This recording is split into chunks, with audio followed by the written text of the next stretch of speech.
All right, I think we are all ready.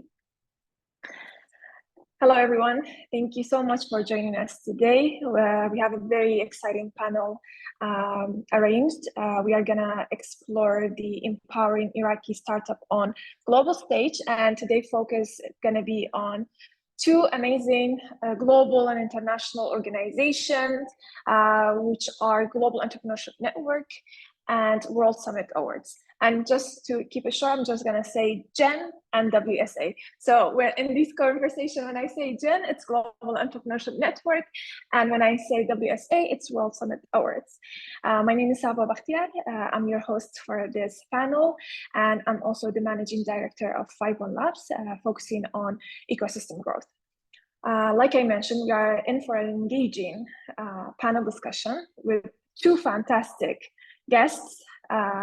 Who we have Nora, the executive manager of WSA, and we have Gillian, who is the managing director of GEN Iraq.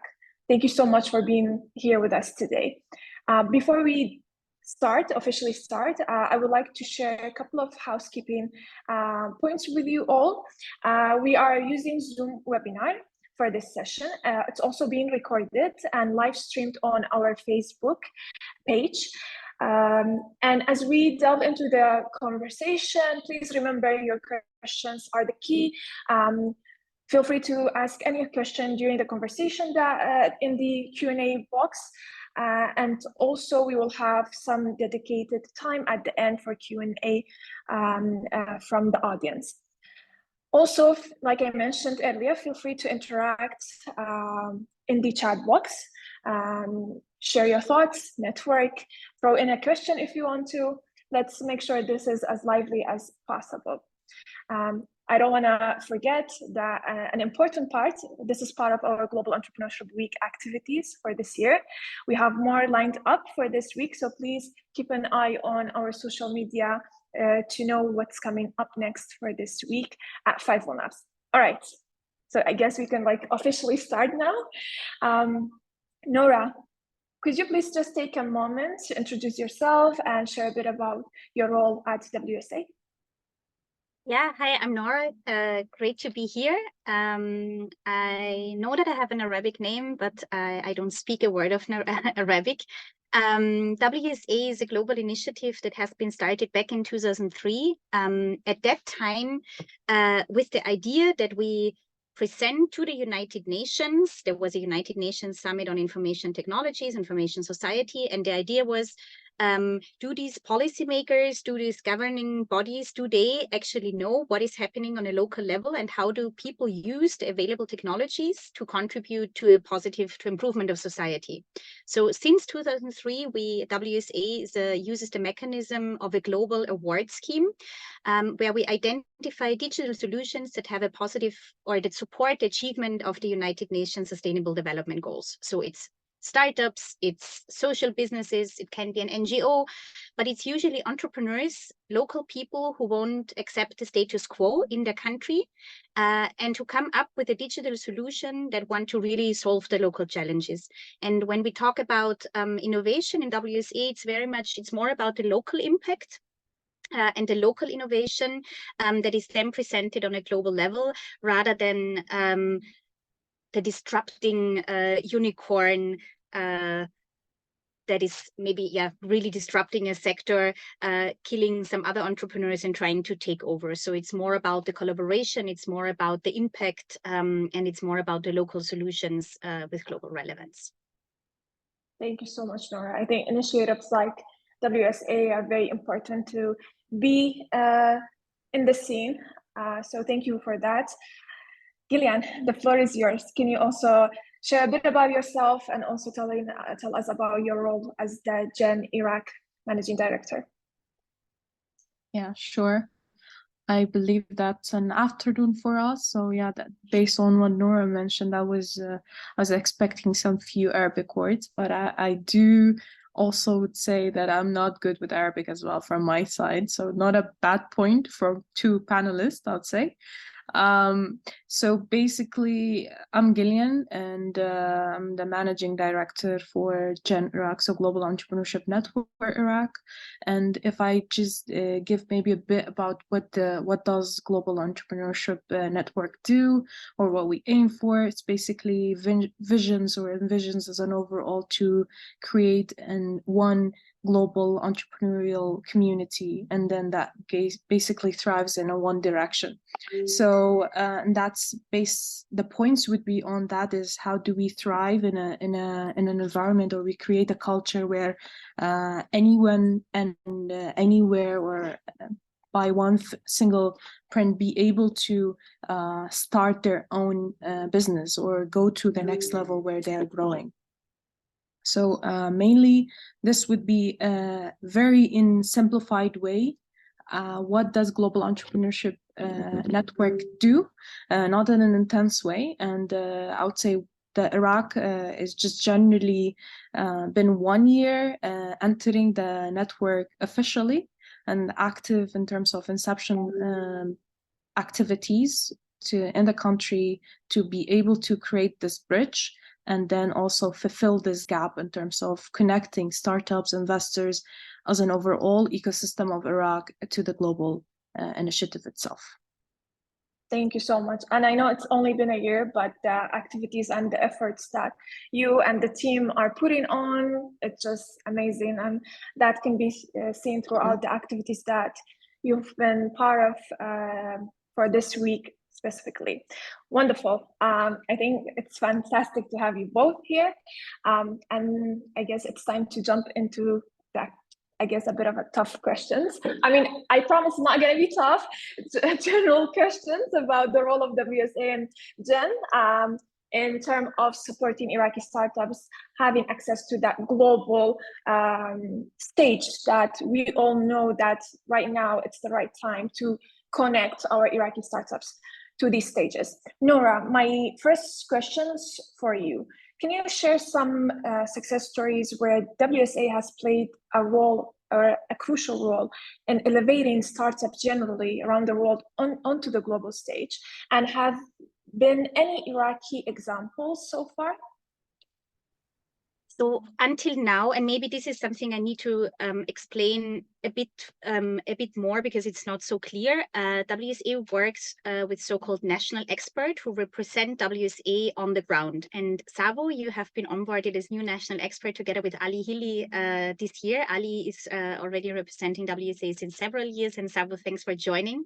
So this is a bit how to really on the ground identify those best practices. There we trust the local people. So it's not that anyone can apply directly to WSA.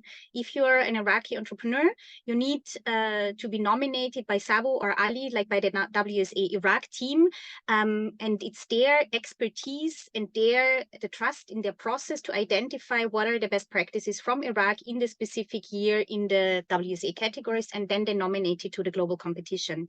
And this is, I think, something that if you are nominated as an Iraqi entrepreneur, you should take pride at that. Basically, you are a local winner. You kind of competed already and you convinced a team on the ground that it's your solution who has been chosen as the best digital impact solution in, let's say, learning and education in this year, and are representing Iraq at WSA. And WSA kind of provides this global stage where then you can then look at what is the one best solution in, let's stick to learning and education, from Austria, from Finland, from the US, from Japan, from Iraq. And like that, you have a global overview. In the past, there have been on this global stage, there have been Iraqi startups presented. And until now, there has been only, if you then look at we have 182 countries where we have WSA representatives. All these 182 countries nominate their best solutions, which is super tough and really a very competitive award system. But the first win is that you are nominated, and then you have a jury looking at those applications, and in total we only award 40 winners per year. So out of kind of 500, you end up with the 40, and out of those 40 in the past year, one winning solution from Iraq. But actually, I do not want to focus on this one, the Iraqi by international jury members. We start next week our online jury, and we have 130 online jury members from 90 countries and from all sectors. And there's no promise, but in this first step, it can, and it already happened, that an online jury member discovers and evaluates your solution. And then they say, this is amazing. If I would see this solution in my country, there could be such an impact, and can I reach out to them? So this is the first level. If you then make it to the shortlist, another group of jury members discusses all the shortlisted solutions and goes deeper and discusses it again. Again, there are more opportunities, and there's another showcase. And then if you're chosen as a winner, of course, there are more benefits, and there's all the promotion, and you get invited to a global congress, and you get mentoring sessions and all other benefits that that are there for the winners. But I think the first step is this this global promotion, and this listing of you are represented. To answer the second part is, yeah, there have been basically a lot of digital solutions that have been nominated and really made it. In Europe, for example, there's a really fast growing solution against food waste, which is Too Good To Go. And they have been awarded quite early in 2015. And after winning WSA, they now expanded to 10 countries. They are very well known. Or at a very early stage, Angry Birds, the game has been awarded. And it's maybe not so much about social impact, but at that time it was a best practice how so yeah, since 2003 the network of winning teams is enormous. There have been also great stories and great success stories from the Arab region, and so far been an app from Iraq. Yeah, as you mentioned, I think, yes, it's a tough selection, but it's a very positive competition. And I can say for sure that this year we have a lot of amazing applications and nominations. So I'm very, very excited about. So maybe we have the second Iraqi winner this year. Maybe. Fingers crossed. Yeah. Thank you, Gillian. So can you maybe share with us or elaborate on specific initiatives or collaborations that have facilitated these cross-border connections for Iraqi startups, ultimately helping them to start and scale globally? Maybe you can mention the GEC that just happened recently. Yeah, definitely. So GEN itself has a vast number of programs. So one of the things that is quite similar to what I would say WSA does is that we have our Entrepreneurship World Cup program where basically last year, organized by the station, we're able to let around 15 startups compete locally and then be able to go through a very vast terms of content and also studies, and to be able to globally compete in Saudi Arabia. So this year's each year this continues to happen, where we basically be able to take, for example, as a very small stage where we started as an inception, be able to create this bridge where we take the Iraqi startups in competing on a global level. So that's quite interesting. That would be one of the efforts that we have done, and then we continue on doing for bridging these gaps. But one example which was very interesting, empowering for us is as you've mentioned, Savo, from your side, the Congress that happened this year in Australia. So for Iraq was we were able to have the second sort of biggest and largest representation as a country, and that was across different, of course, stakeholders that's available, and they're actually active in Iraq, so including startups. So that was quite interesting, where we were able to see startups from our side be able to pitch. That was one. Also talk to investors, be able to create these connections and networks. That is definitely interesting. So global stages, I would say, basically as Jen, is that the conversations that happens, that networks that you tap into.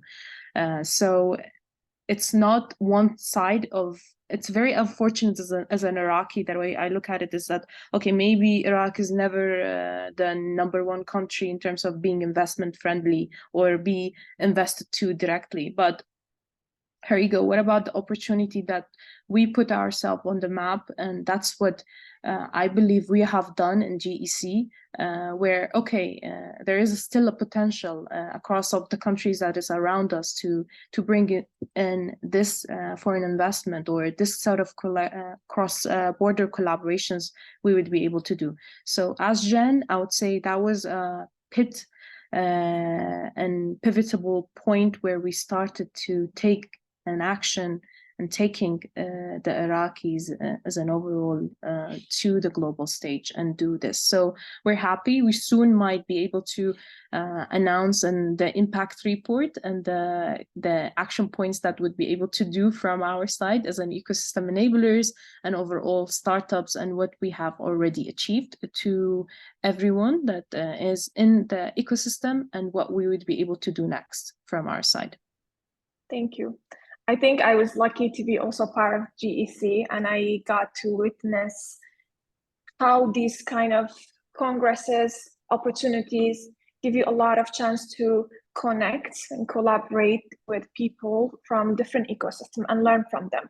I think for me, as someone that was representing an ecosystem, like an ecosystem or startup support organization, was, all right, these ecosystems done these steps to take their entrepreneurial into the next level. We can do it as well. They went through the same kind of challenges. It's similar to the ones that we are going through now. So I think these opportunities give you so many, or provide you with so many opening doors to explore and see what else you can do. So thank you for that. I think it's very inspiring to see the global reach of both of GN and WSA.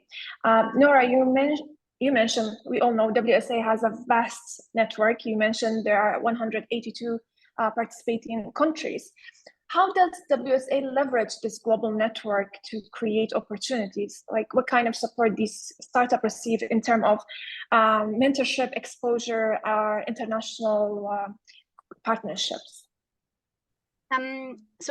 We have one flagship event, which is the Global Congress, and this is each year built around the 40 winning teams. The next one will take place in April in Chile. But we also notice the Global Congress can be quite exclusive. Not everybody can get a visa, not everybody can afford travel. So it is for those people who are really there. It always is a great experience, and it's exactly what you said, Sabu. I think it's when you get in touch with those people, I just want to comment on that quickly, because I think it's extremely important, because what Gillian said is maybe not the first country when it comes to investment. So you kind of, if you look at or if you read or hear stories about startups, it's also about these VCs, it's about this amazing investment, and then they grew, and then they kind of took over the world, and they, the founders had an exit and became rich. But in a lot of countries, this is not happening, and there is no financial capital to do that. There is no risk, there is no readiness to risk to put money into startups. But if you are then in part of a global network, you then maybe an Iraqi entrepreneur maybe learns from a Bangladeshi, and the Bangladeshi learns from someone in Mozambique, and there are kind of business models that also work. And if you identify the right market and the right problem and the right niche, there is a way to grow. Also, if you don't get to a VC, and if your aim is not the exit. And I think for this, it's extremely important to build those networks where it's also collaboration between countries that have similar challenges. Sorry, it was just, I think it's really important. We don't always look to the Silicon Valley type of startups.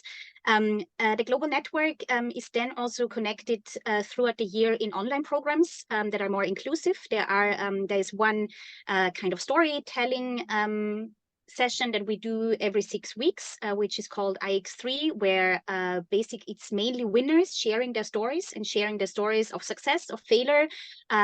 What did they learn? What would they now do different? So it's a knowledge sharing among the winning teams. Then we also have for the national experts, we do those kind of global calls and connections, because for those ecosystem buildings like Ali and Sabo in Iraq, it's extremely important also to meet the others who are representing the other countries and learn from them. So we very much believe in this kind of peer-to-peer networking. Then we do also online mentoring programs. There are programs around impact measurements. There are activities around business modeling. So everything that can happen online, and almost everything can happen online in terms of knowledge transfer and sharing we do online and try to connect the community continuously. What also happens quite a lot is that someone from the community comes to us and say, hey, I have another format and this is something I want to share, or I have a learning, and then we always try to find solutions. Also, that is something that we just built and launched, and our new WSA Youth Ambassadors will be introduced, I think, next week. We just onboarded 120 youth ambassadors who are kind of mirroring the national experts, but having more the next generation, making sure that also their voice is heard. And then what we also try to do is to contribute a bit more to the bigger agenda and to the bigger picture when WSA is represented at WSA events like the Internet Governance Forum or the World Summit on Information Society, or reports about the UN SDGs, that we also reach out before to our global community and make sure that their voice is kind of heard, put together into a report, and that we then can report it back to to contribute to the bigger picture. Thank you, Nora. I think it's all about expanding horizons. So I think that's very, very important. Gillian, Jen focuses on various aspects of entrepreneurship, including GEW, Global Entrepreneurship Week. Can you highlight how initiatives like GEW contribute to the awareness and the growth of Iraqi startups locally and also on a global scale? Yeah, so that's for all. Whenever Savo says Gillian, and like I'm about to kill myself, I feel like I'm dying, but it's an interesting point.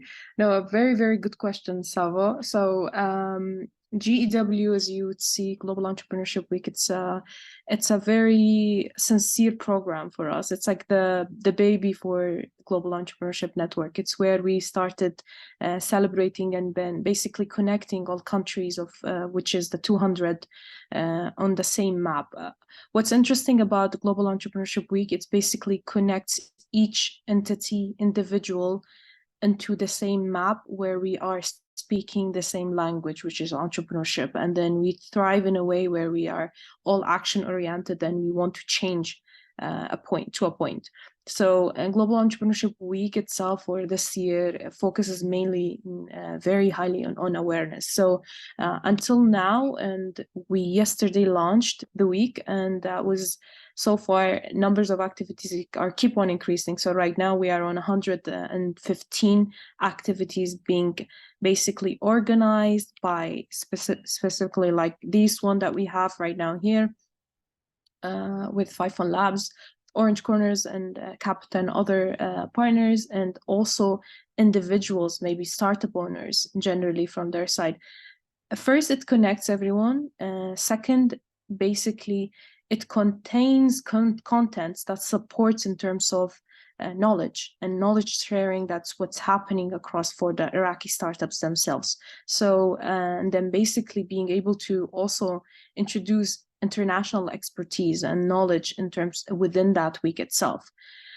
So what we do within Global Entrepreneurship Week, we basically sort of create a trademark for Iraq and Kurdistan region to be on the map of global, and they are able to see all these activities are happening across Iraq, and what's super interesting.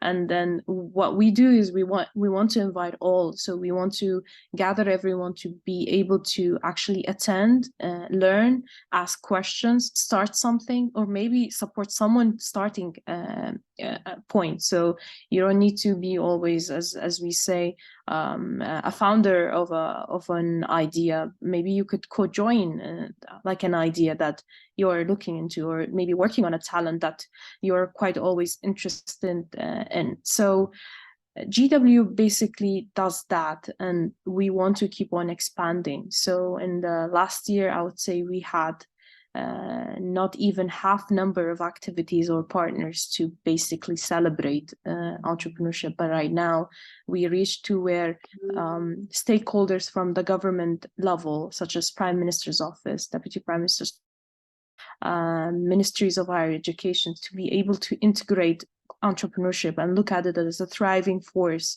to enter. That's from the federal of Iraq, and that's from also northern of Iraq, so Kurdistan region. So that's interesting, where you see that there's hope, and that hope is basically what's moving us to next, where we're looking at the Iraq as not just maybe the thriving, developing country as maybe our surrounding are, but maybe the hope where it takes it to innovation and, innovation point where it's supposed to be. So that's what would be generally what GEW do and why we are here.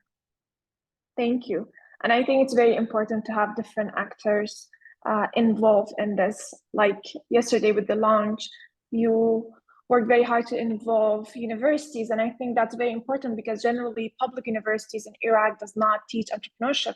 So the student do not know or have any idea what entrepreneurship is. But throughout these activities, this idea of entrepreneurship just sparks in their mind and like, oh, okay, there's that option as well. It's not only government vacancies and jobs that I need to rely on. If I have an idea, I can just start. There are these organizations that support. There's GEN and there's WSA that can connect me at some point to a global stage. So I think this is very, very important. Thank you for that. Definitely. Nora. So for one point on that to add up, so exactly that's what we want to create in Iraq. So right now we want to be able to create this pipeline that we sort of maybe vaguely see until now, is that where these sources and workforce are coming in, where it goes to enablers such as FIFO Labs, and then goes to the stage where it's connected maybe to GEN or WSA, and then thrives to the next level where it's market expansion, knowledge sharing, access to talent. That's where role of GEN comes in. That's where the role of WSA will come in. We look into like being in next innovation hub where we are expanding the talent or basically the solutions that it's been created as startups and Iraqi startups. So that's where I would see GEN fits in general and coordinating and correlating this pipeline itself. Definitely, thank you. Nora, considering the years of WSA's international experience, what key trends have you observed when it comes to the evolution of digital innovation? I think that is an area that WSA focus on. And how do you stay ahead in recognizing and promoting these trends within the network itself?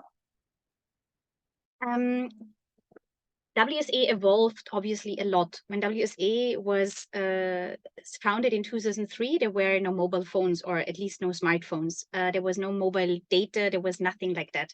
So people would send in CD-ROMs as their application of their innovation. So obviously, the journey has been crazy and extremely fast. What it makes it relatively easy for WSA is that WSA works with content categories. So we don't say best blockchain technology, best AI solution, best open source solution. It is, we have best in learning and education, best in government and citizen participation, best in health. So obviously the technology grows within the health sector. When it started by relatively simple to just check in online prescriptions, to then it started that it's more interactive, that you can get the appointment with your doctor, and then it started that you could use virtual reality, where then doctors from Europe could assist the doctor, let's say in the Democratic Republic of Congo. So the technology always is also focusing on the different sectors that WSA is working on, because they kind of reflect all parts of society, or all topics of society. Trends in the past, I would say clearly in the last 1 to 2 years, artificial intelligence, and I think this will be even stronger, what we will see, I guess, this year. And I assume that a lot of the startups will also start to use tools like ChatGPT and introduce those kinds of artificial intelligence.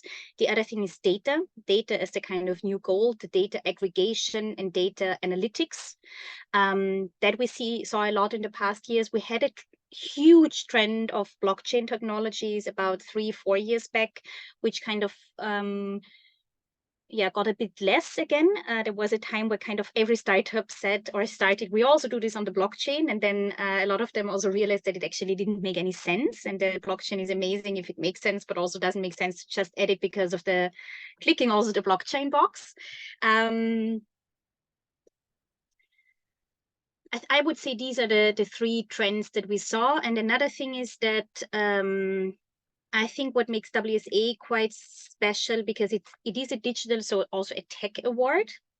But citizens, since it's focusing on the social impact, WSA is one of the few awards that are focusing on tech where we don't have the problem that we don't have enough female founders. This diversity in tech teams is extremely important because we know the technology that we develop also reflects the founders. And if you have a diverse team, you get another product. Since a lot of the WSA founders kind of start from sometimes maybe almost a personal problem. Like, I don't know, my niece got autism. She has a problem to learn. I start to use those learning cards. It works great. Let me digitalize them. Let me grow that. Oh, it has such an impact. So a lot of the founder stories go like this. And therefore, I think since the starting point is sometimes to solve a social problem, there we get a lot of female founders. And I think this also makes this community great as a in terms of mentoring and role models, and not a just male only network. And I think it's great that we are now 3 ladies here chatting. Yeah, I was about to comment that. Actually, I have a follow-up question, Nora. Is there any kind of policy-related initiatives that does WSA engage in creating like a conducive environment for startups? And like in terms of intersection of digital innovation and societal impact playing out in the context of Iraqi startups, because we have the same issues. What is the role of WSA in amplifying these impacts globally? It depends on the UN level. There are a lot of ways how you can contribute to policy making, and WSA does. To be super honest, I have no idea if they are really taking into account, but this is basically the one system, if you want to have it visible on a global level. This is something before the UN, again, for example, there was the Global Digital Compact, which is the new program started by the UN Secretary General, and there's an envoy on technology, Amandeep Gill. He was part of our Global Congress last year. We had several meetings with him, and we continuously stay in touch with him and make sure that we mobilize our community, making sure that very different voices are heard. And it's not only the voices of few, but that there's the voice of youth, there's the voice of women, that there's the voice of all the stakeholders. So this is something we try to do and our best to kind of report back. Of course, it's never really transparent what is then taking how much into consideration. But I think since the process, at least you can contribute in this regard. Yeah. Yeah, and I think that's very important. At least there's some efforts, and we are trying to make some change, and I think that's very important. That's the first step, and the others will follow up. And the other thing is we also do it, I mean, it sounds, I think, especially for a lot of young people and some of the entrepreneurs, like if you put like policy making into a program agenda, it sounds super boring and not relevant.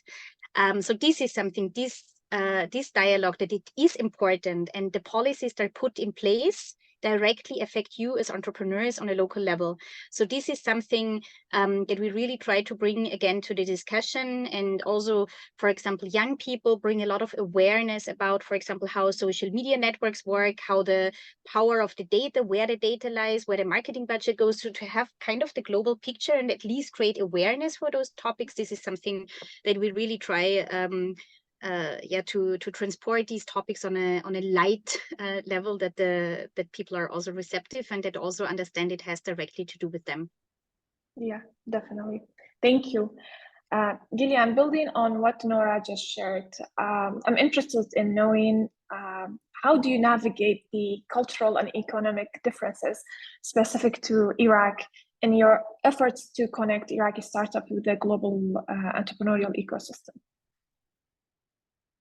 Yeah, so definitely, and based on what Nora mentioned, so you would see that we have a lot of barriers in terms of seeking it on a regulatory level or legislation level, or toward like economic level. So the fluctuations that happens in the market would be one of the maybe points and obstacles that's for me as a huge, maybe as an entrepreneur, I would be able to answer this rather than more into even a managing director here for Gen. So usually once you have a market that it's not stable, or in terms of what's happening next, it's one of the main barriers you would see.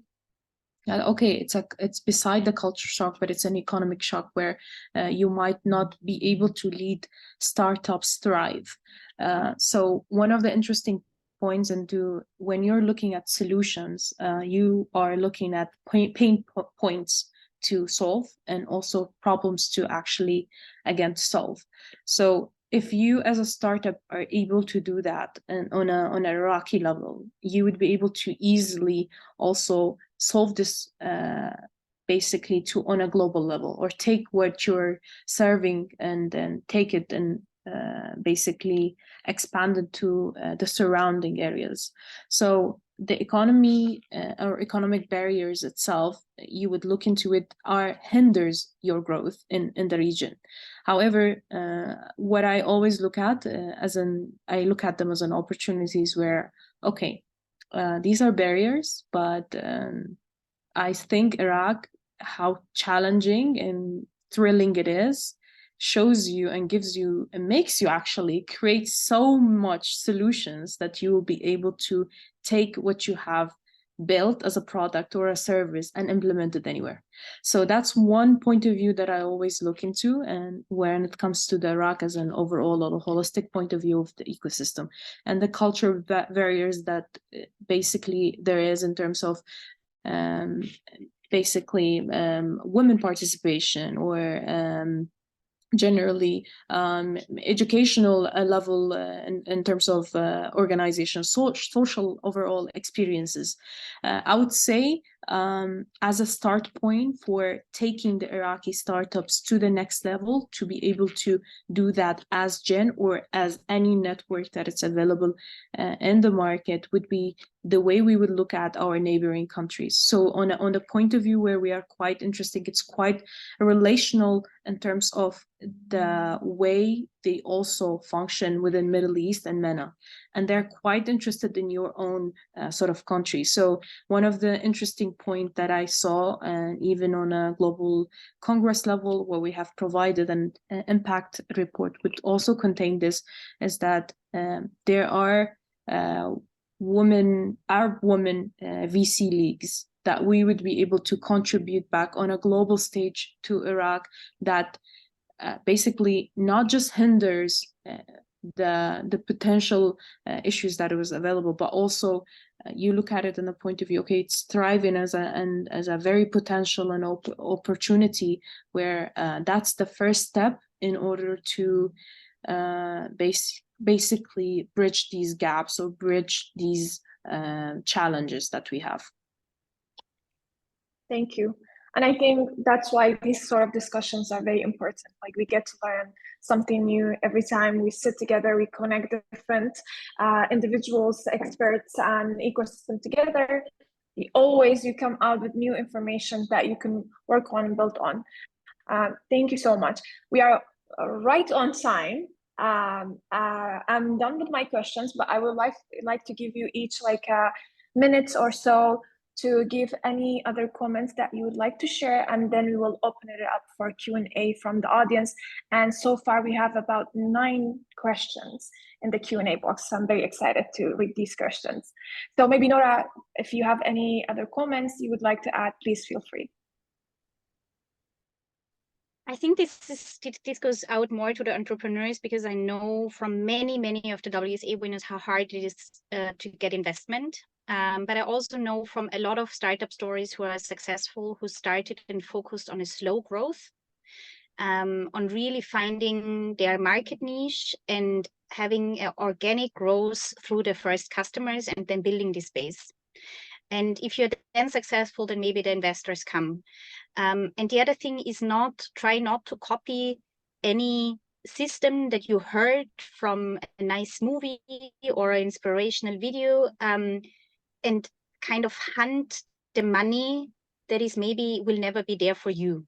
So you have to identify your niche, your stage, your value proposition, your realistic growth, and then identify, do you apply for a grant scheme? Do you try to get some partnership with a corporate partner, or do you try to seek investment? And I had the feeling that a lot of the young founders started immediately, I need investment. And then there's one investor in the room and everybody jumps on it, and it's completely unrealistic that everyone will get it. So I think you need to find and really do the research and do the homework to understand who you are, what is your value proposition, and then find the right partners and also focus on slow growth. Thank you so much. I think that was very, very important to share. So thank you for that. Gillian, do you have any last comment? Yeah.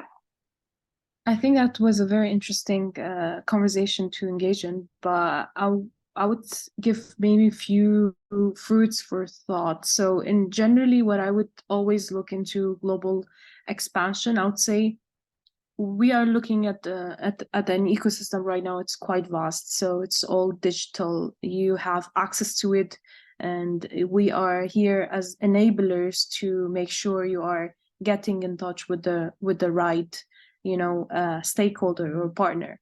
So I would say the global stage is always ready for you once you are sure of what you have brought to the table.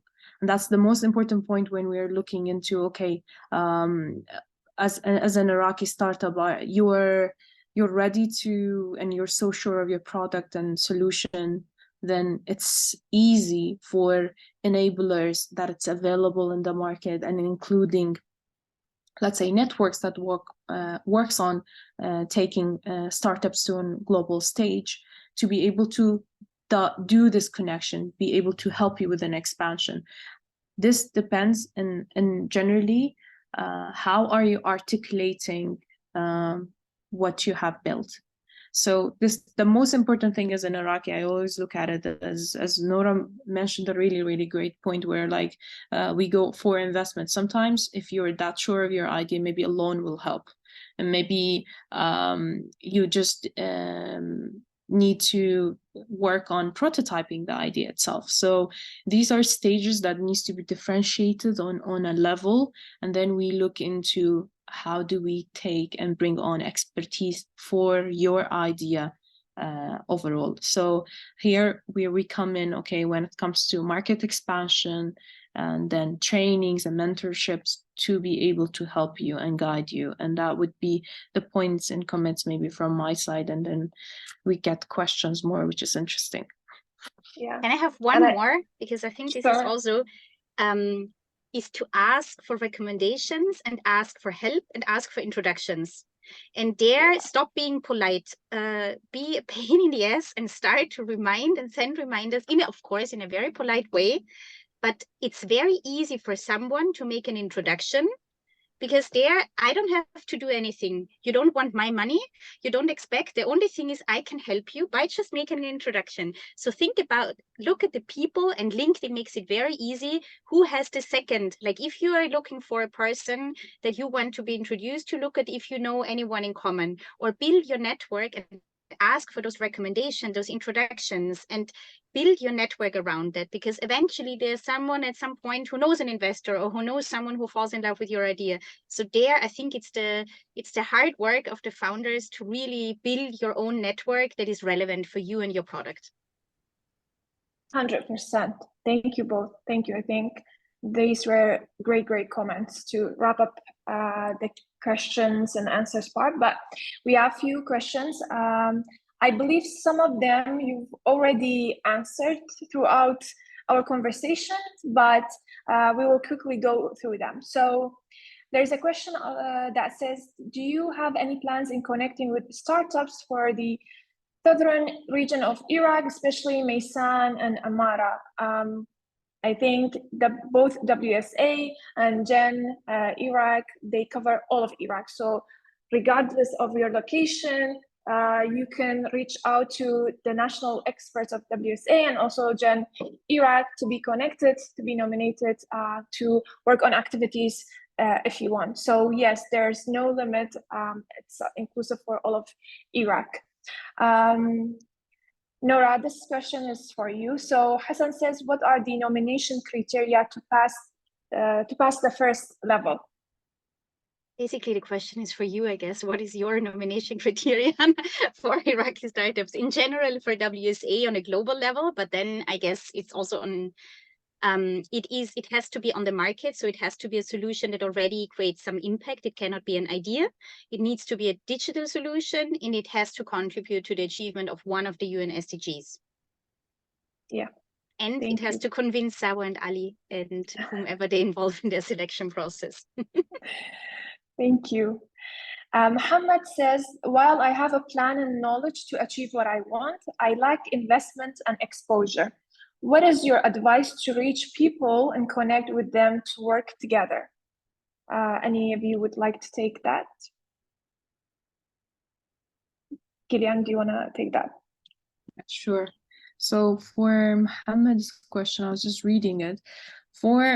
I don't know if my advice is going to be directly to you because I am not sure of your idea that you want to work on, but I always become very harsh when it comes to startup owners or people who are visionaries, is that if you are able to lacking an exposure or an investment for an idea, then can it be a simplified way for you to do so in order to engage them in a level that you would be able to get this investment? So what I mean by that is that can you create a very small model to be able to convince who you are targeting? So if it's investment or investors, can you create a very small prototype to convince a program to take you in? Can you convince basically a model where you are convincing your friend who has a friend which is an investor? Usually when things are in our imagination and it's not in reality, it's what makes us having a roadblock to convince the person that you want or getting the exposure that you need. So my solution would be that, can Muhammad, you yourself, be able to lower it down and create a prototype to convince who's next to you and be able to get the right guidance with our programs and, for example, Sava's program, to take you in and build up on this to take you to the next stage. So this is what I would always say in terms of if a question or a founder asks me this, because I am never fancy or happy or excited when someone tells me I have an idea, because I believe everyone and human are always vast with great ideas. We are like, imagination is our key point, or hope is what takes us to the next level. So, but actions is not where everywhere can do it, or execution is not everyone could see it. So if you were able to do that, the rest is just a mind goal. Actually, us as organizations are coming to you, hunting you down in order to get you. That's true. I think it's also I think what helps is also this, keep in mind this fail fast and fail cheap. So if you build the perfect product, but you never present it, you never try it out, you will have waste a lot of resources of your own time and a lot of money. But if you build a minimal product that you can test, and you fail either fast, but then you fail cheap, it makes a lot of sense. So I'm a big fan of those entrepreneurs who do that, and to try something out, get immediate feedback, then quickly adapt on the go and build the product like that. Thank you. Mariam says it's great to start to have 2 women leading this conversation. How are you ensuring to include other Iraqi women and girls in the conversation and deliver the message that their participation is crucial for a vibrant private sector? And she says, or let me put it in another way, how do you think we can grab more female or women attention away from the public sector and government vacancies or positions. Maybe Nora, do you want to take that one? I think it's role models. I think if you, I mean, it's you can get what you see. That's something that you heard a lot, and I think it works. Is if you see that another entrepreneur, female entrepreneur, succeeded, you have the feeling I can do it myself. So again, build your network, meet those people who already made it. And I think I did not ever meet a female tech entrepreneur who did not and was not passionate about mentoring other female tech entrepreneurs and bringing them on board, because everybody in this sector is annoyed of this entering a room and having like 80% men in suits, and then you're like always the only woman in the room. So this is something, build your network around that and talk to those people who already made it. And I think as a woman, especially in the tech sector, if you're a founder, you have a benefit, because a lot of jury members, but also investors, they look specifically for gender diversity in teams. And there are a lot of people who tend, and also funds who would never invest in a male-only team or who have it already. And this gets more and more and more. So I think it's also a benefit. Definitely. And I think that's one of the main reasons why some investors do not invest in startups. When they look at the founder and the co-founder list and they see there's no female participation, they immediately back off. And I think that goes back to what Gillian said earlier, and I think it's extremely important. It is not every founder needs at least one co-founder. You do not always need to identify your own idea and found your own company. Your impact can be bigger, and sometimes it's easier, and not everybody is made. For example, I think I would never be a founder, but I think I could be an excellent co-founder. So also this is, I think, a great opportunity. Thank you. Maybe Savo, I would be able to add some words on this as well. Yeah, yes, thank please. you. So from my side, I would be able to maybe give this to Miriam, so it makes sense. So when I was a kid, and basically I always looked into people around me are all like, my mom is a teacher, my dad was teaching, but you always saw this one example that it's outside, but I never had this example. So I always was basically surrounded by people who were working with public sector here in Iraq. So but one time and one day I just saw an opportunity that it's something called working outside of government. It's not just until 2 p.m. It's more than it's harder, it's more challenging. I was like, ooh, that seems more of Gillian, because I don't know who's Gillian. So sometimes what we look into is just opportunity, what's there to scratch and build up one. So for me, in my case, which is personal, is that how are we able to actually introduce these opportunities for women in Iraq and Kurdistan? I think that's the one key differentiator to do.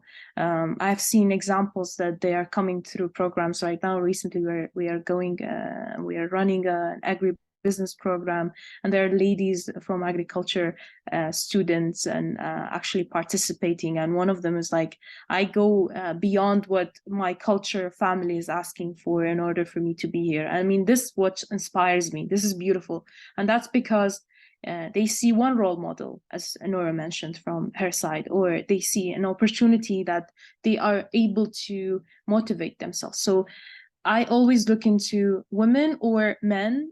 Is this motivation that you want to enhance or ignite within the person? Because at the end, you're looking at the human. And what Jen basically also do is we have a one main theme when it comes to inclusion. So we need to focus on this, that where this is very important and crucial for us to focus on, and the role of women is part of inclusion if you're looking into across all of the programs that it's available and across all the movements that has been made by the organization itself. Thank you so much. I think we have time just to take 2 more questions maybe. There's a question from Zina, says, as someone with just the idea of a system with no IT background or government relations, where would I start to implement this idea? I think I can take that question. Zina, there are so many startup incubators that are here in Iraq that are more than happy to support you. And they do this support through trainings, mentorship, and some of the programs have also seed funding, where you can initially start with that sum of a bit of money, start something with the prototyping. So there are few organizations, including 51 Labs, there's Capita, there's Orange Corner, there's The Station, there's Suli Innovation House, there's Vim Foundation. There are so many. And I think we will be more than happy if you reach out to us to share all of the stakeholders with you, so you can reach out and see which program suits you the best, because each organization have their way of training and programs and different curriculum, and you would just pick whichever you want to be part of, and you start there, and that's the starting point for your idea, just an incubation program. There's one question for you, Gillian, that says, it's from Shanga. I wonder if Jen is connecting us to businesses outside Iraq to get benefit from them for overcoming challenges that we have now, especially in the field of applying data analytics and business growth. Yeah, so for us, Shanga, that depends on the programs we would be laying out. I mean, exchanging program is luckily we talked about it about a week ago with Savo in the innovation roadblock. So this is something we're definitely looking into, and in terms of how do we able to create exchange programs across all the neighboring countries for startups, and also enablers and ecosystem enablers themselves, in order to be able to create and facilitate these maybe partnerships and also exchange in term for knowledge. So definitely this is something we are looking into. However, and on a personal level, or the Gen group team, we're definitely able to do that if it's within the network of the 200 countries. So we would be able to support if you need support, of course. Thank you so much. I really want to make sure that we end up on time, because I know both of you are very busy. So thank you so much for taking the time out of your schedule to be part of this discussion. I don't know how the time flew. It was very, very engaging and interesting, and I learned a lot. I just want to emphasize on the importance of collaborative initiatives, the power of this global connection, and the role of organizations like WSA and Gen in fostering this vibrant entrepreneurial ecosystem is very, very important. Once again, thank you so much, Nora, Gillian. Thank you for our audience for joining us. Sorry that we could not answer all of the questions, but we are available through emails, LinkedIn. Feel free to reach out. Like Nora mentioned, be bold, ask for connection. We are here for the support. And don't forget, this is only the beginning of Global Entrepreneurship Week activity for 51 Labs. There's so much that is lined up. So stay tuned. Thank you, Nora. Thank you, Gillian. Thanks a lot, Savo. Day. Thank you. Bye-bye. Bye-bye.